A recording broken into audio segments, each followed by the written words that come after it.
what does the lean means? Because your title as well, it's lean as mine. What does it mean for you? When I say you are the lean manager, what does it mean for you? This word lean. Lean.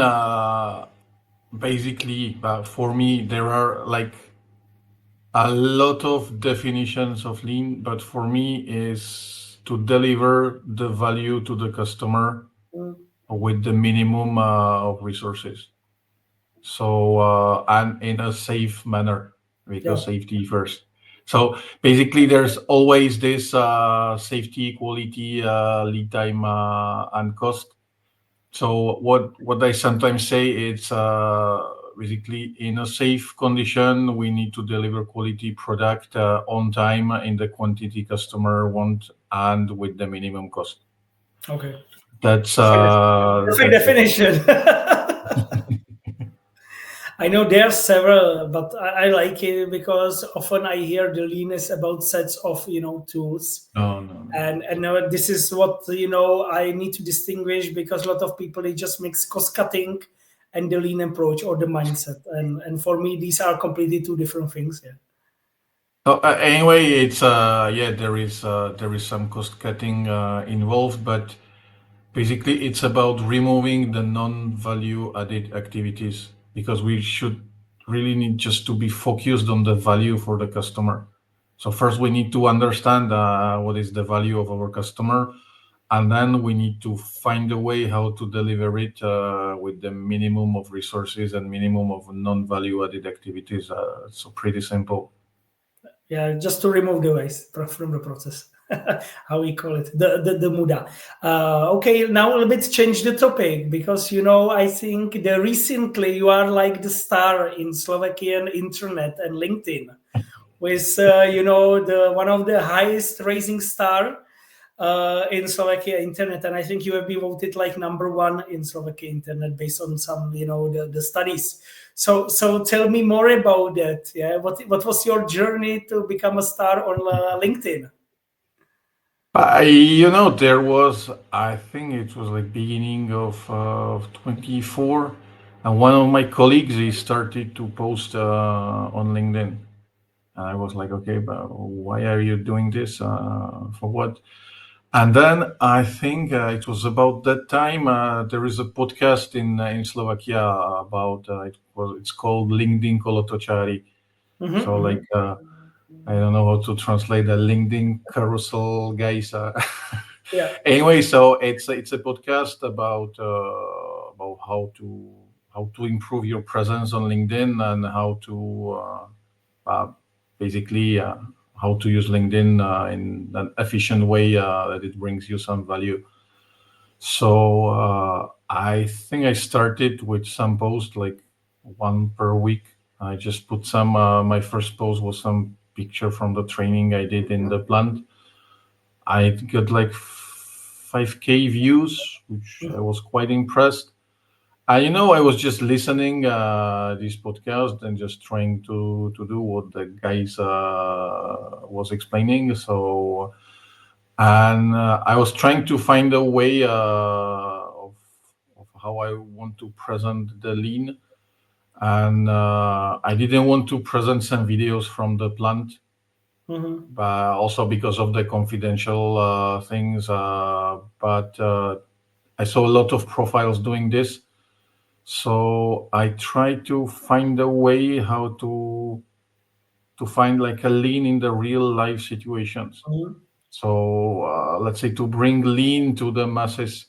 So not only to the lean guys, because I think these principles of lean, of flow, of a lot of lean tools can be applied in the real life.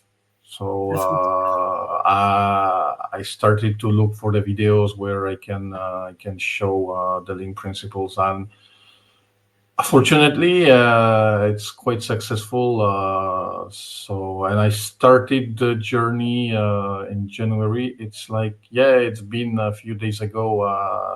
It's been 1 year. but I was not expecting it. But there is some ranking called Favicon, and at the end of the year, I was the number one in Slovakia LinkedIn. Quite surprising for me, but anyway, it's quite a nice achievement. But I'm not buying bread for it at the moment. I still do my job at the plant, but even those videos, I am using them during the training sessions with people in the company as an example, because I think it's much more easy to explain to people anything with the real life example. Mhm. So because we have our PowerPoints with a lot of definitions, but when you use an example from the real life situation, it really gets in the head of people, and it's more easy for them to understand. I fully agree. I can tell you I'm doing as well the training because now currently working, as a consultant. So doing some crisis projects, but as well the training. And what I try to do is really what you just described, to say this is the lean word, but this is not like the buzzword. This is not something which can be applied only in Toyota automotive, but really explaining on the real examples here. And I think one of the biggest success that I have based on the feedback when I ask, the eight kind of waste, and I said, hey, now look and let's go on the shop floor and find your real examples from the shop floor. Come back. And we were doing it in small teams of 3 people. And now say, please refresh and try to find at least one example from your home. And it was so amazing, how it changed the mindset when the people started to think, okay, so I'm waiting for my woman because she spends 1 hour, in the bathroom, and I cannot go, so this is pure waiting. Yeah. Then they explain, okay, overproduction, I'm buying so much, when it's discounted, some food bread, then I will throw it away. Yeah. I go, I forget something. I need to go from one floor to the other floor, in the house, and return back, and all of that. And then I could feel how the people change, from something which is so maybe boring, it's from work, it's from the shop floor, but to really they say, okay, wow. And this is how I started, to convert and to explain as well the 5S. So, the 5S methodology about the cleaning, and to say, do you use it at home? No, no, no. Are you sure? Are you sorting the spoons, forks, and knives? Yes. Do you have the cups? Do you have, t-shirts, maybe white, and socks, black and colored? Yeah, yeah. By the way, you are applying the lean principles, and this is with, a lot. And this is where I see that the people, they really start to change the mindset about, the lean. And when we have the discussion, finally they say, oh, and I'm asking why you are using it. This is so bullshit, because it's good. It's not bullshit. So this was really appreciated. Please post it. I'm your big fan on that. Seeing how it's really nice, because what I like, and maybe it's as well. And thanks for that. I heard several times lean. It costs money, a lot of money. And I like your videos where you show really the simple stuff, where just with just simple small modifications, you can collect the golf balls, on the field, etc., etc. Can you tell me which of your examples or video they were the most successful, and do you know how many views, comments, or reposts did they have? You know what is funny is that the most successful posts are the one with animals. Okay. So,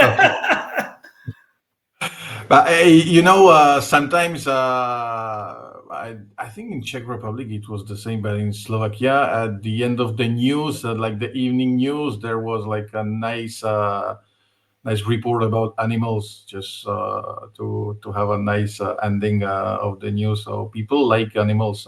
I think that my most successful post was a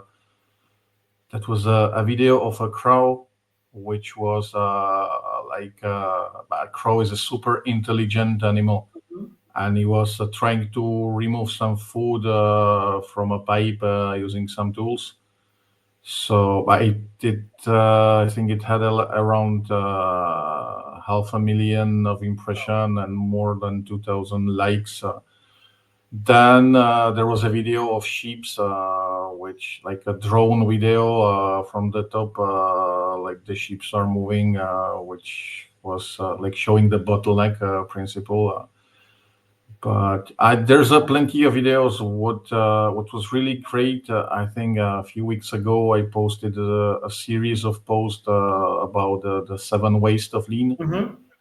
and they were quite successful. The 7 posts were around 1.5 million views in total, so it was quite successful series. So I'm really happy that people appreciate it, and really happy to bring lean to everybody.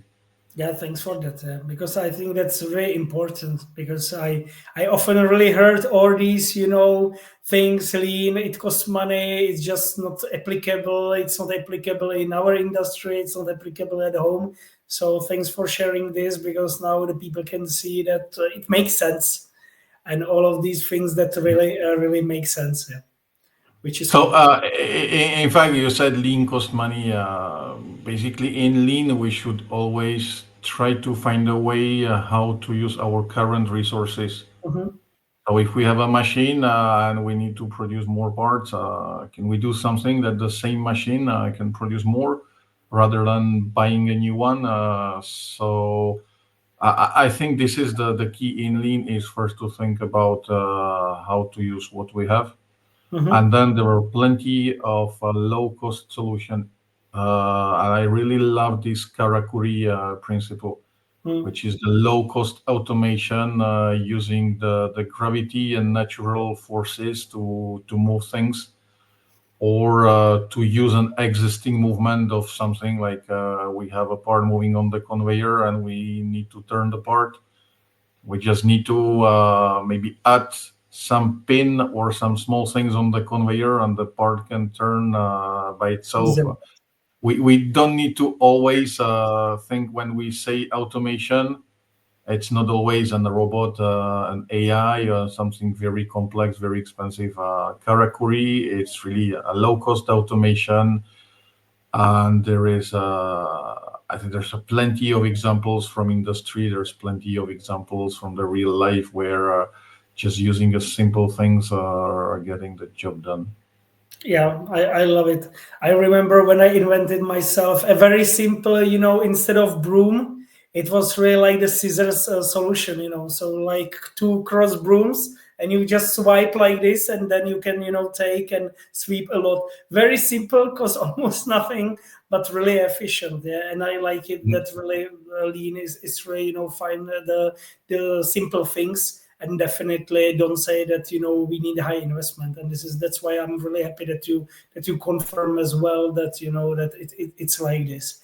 Now let's be jumping to next topic, which is is there any special projects that you have been really the most proud of? I'm not now speaking about the LinkedIn, but really what you really implemented. And opposite, if you really can tell us about some, either the failure or the fuck up, which is quite the popular and buzzword as well, because we always need to learn as well from the fuck ups, because this is the normal Yeah, way of life here.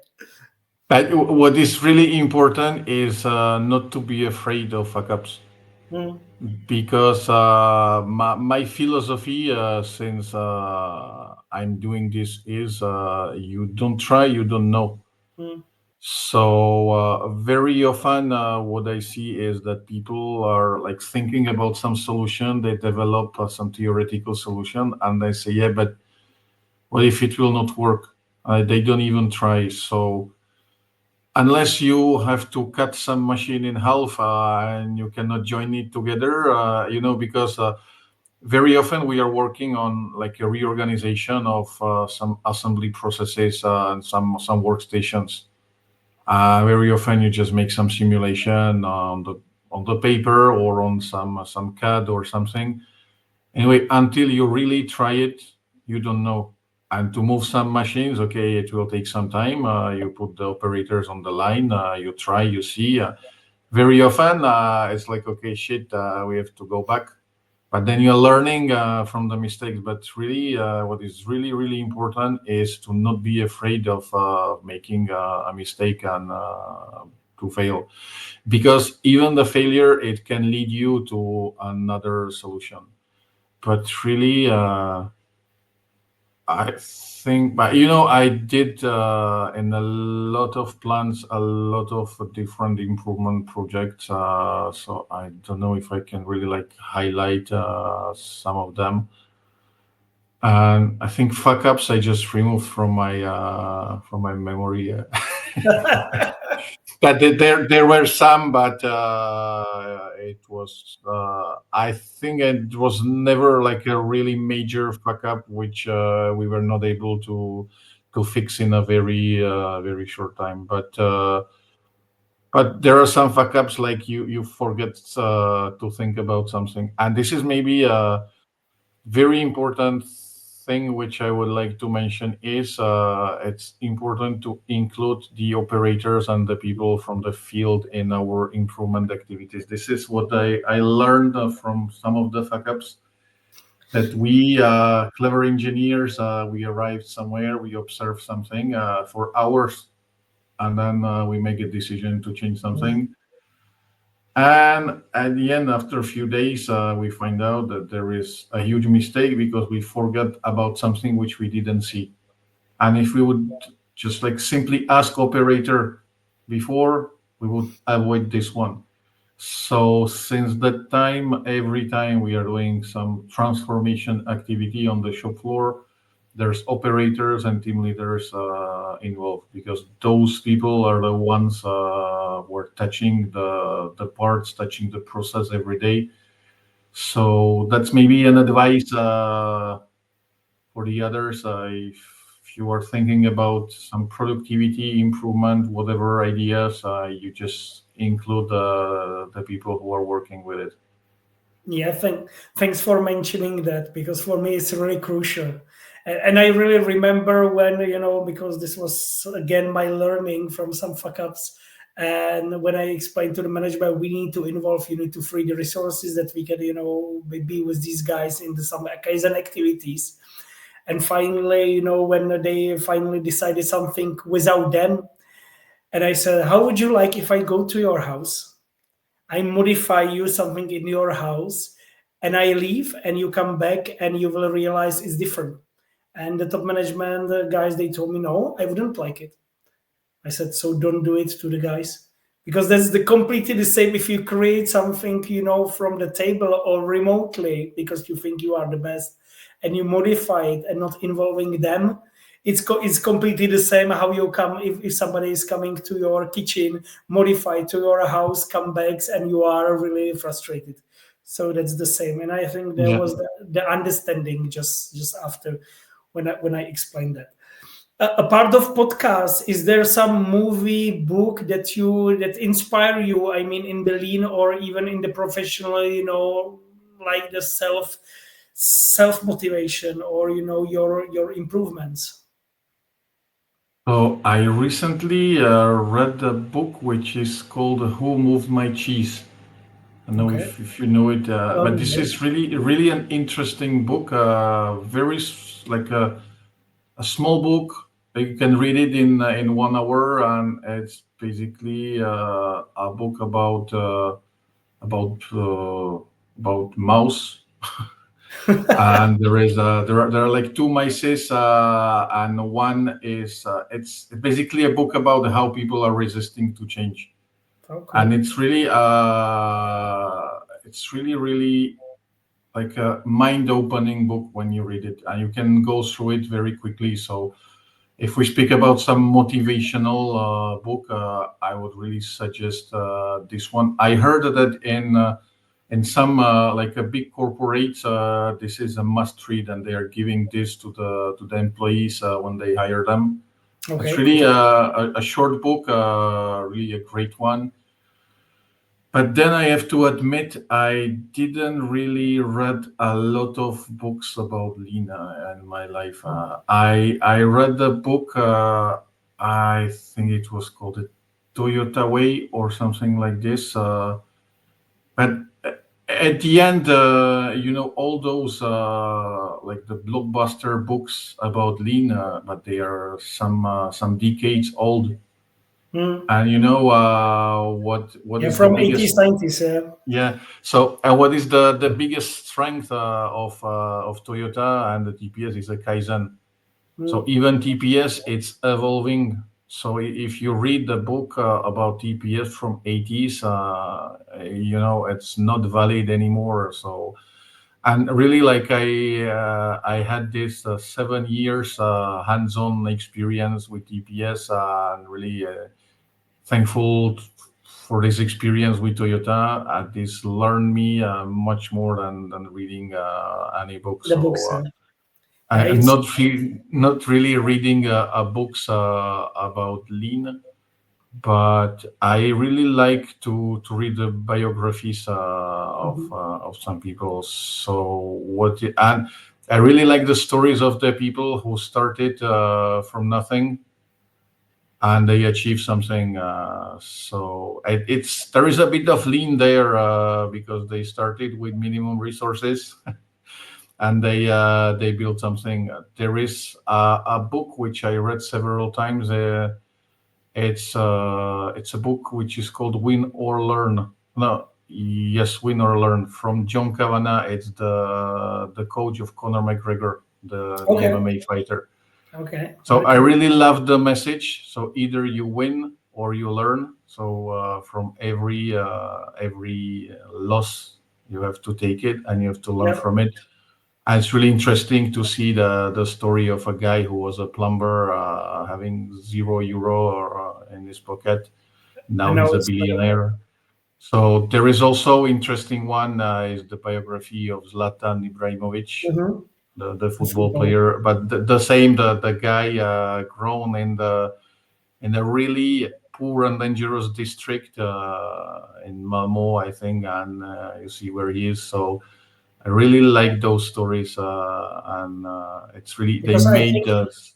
I think it's quite motivational because, and I like that you mention it again, that you win or you learn. And this is, I think, with all the fuck ups that you mentioned, you need to learn to have really proactive approach and to say, okay, I will do it differently, I will do it better. And you need to risk it as well, because if you don't do anything, you never see if you succeeded or you failed.